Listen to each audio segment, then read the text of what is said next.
Sisi viongozi wa CPST mkoa wa Tabora tunaomba radhi kwa taarifa tuliyotoa katika vyombo vya habari tarehe 17 Machi 2026 kuhusu maelekezo ya kamati ya usalama mkoa wa Tabora yaliyotolewa tarehe 16 Machi 2026 kusitisha kibali cha mkutano wa Injili uliopangwa kufanyika kuanzia tarehe 19 Machi 2026 hadi tarehe 22 Machi 2026 mpaka hapo uchunguzi wa changamoto zilizokuwa zimejitokeza utakapokuwa umekamilika. 2. Sisi viongozi wa CPST mkoa wa Tabora tunakubali maelekezo yaliyotolewa na Mheshimiwa Mkuu wa Mkoa wa Tabora siku ya tarehe 16 Machi 2026 kuwa yalikuwa sahihi na kwamba makanisa ya Kipentekoste CPST mkoa wa Tabora yanaridhika na maamuzi ya serikali kuendelea na uchunguzi wa dosari zilizobainika. Uongozi wa CPST mkoa wa Tabora unaomba radhi kwa vipeperushi vilivyopelekwa mashuleni kinyume na kibali kilichokuwa kimetolewa.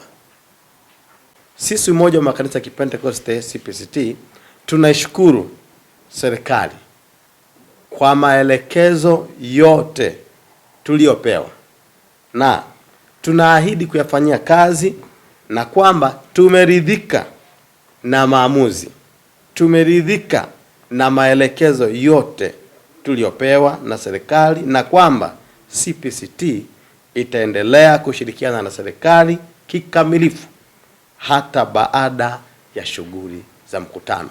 Uchunguzi tulimbaini huyu Paulo Ndutu ambaye ametakiwa kutokujihusisha na shughuli hii ambayo inakwenda kufanyika, kwa sababu kinachotakiwa kwenda kufanyika ni uinjilisti peke yake, na yeye ndio aliyekuwa anatuhumiwa kuhusika na ugawaji wa hivi vitu.